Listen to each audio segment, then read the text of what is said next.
Yeah, the 60s were a good time, weren't they? Even in those days, some chose a more peaceful route. Where is Tom Porter tonight?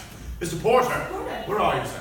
Stanza. Oh, there you are, Mr. Porter. How perfect. Yes, indeed. You have been very vocal on the subject of taxation. Share with us your thoughts, sir. Parchments not only taxed our paper and ink, but they even taxed our cards and playing dice. Oh!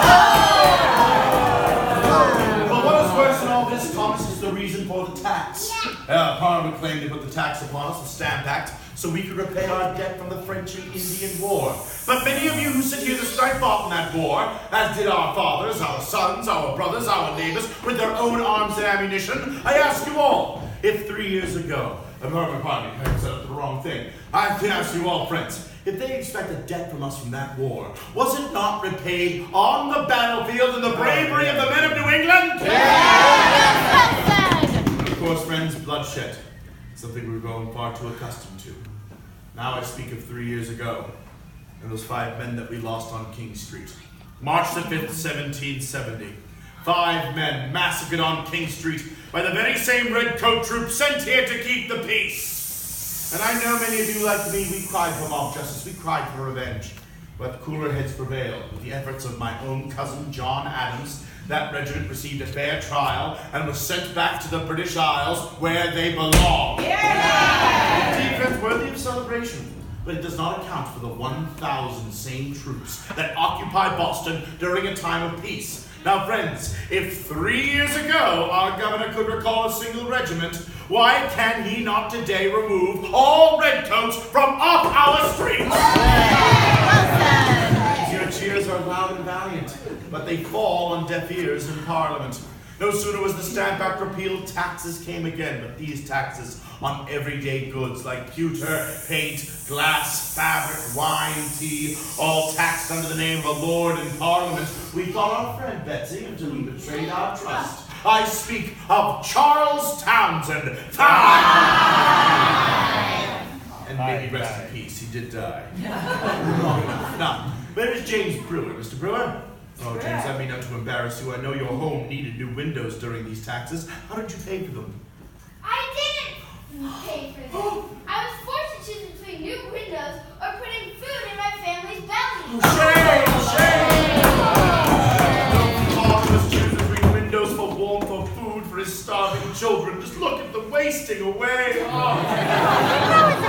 Take heart, sir, for your tale has a happy end. It was tales like yours that brought us together, leading us to boycotts against these English goods, a peaceful measure with the efforts of merchants like your husbands, madam, and of course, the strength and support of the women of Boston, the daughters of liberty. Combined, we saw these towns and duties completely repealed, except for one, the tax that brings us here tonight. The tax upon our tea! Now, friends, tell me, do you like tea? Yes! This is our favorite beverage here in Boston. Of course we love tea, but let's admit, this 3 penny per pound tax on tea, actually, it's cheap. 3 pennies to the pound of loose tea, friends, it's really cheap. And what's more, they say this tax will even bring the price of tea lower than Boston has ever seen it. So should we relent? Should we just pay this tax? No! Or it is not about price, it's about principle. This tax has been placed upon us while we have no elected representation in the body of Parliament.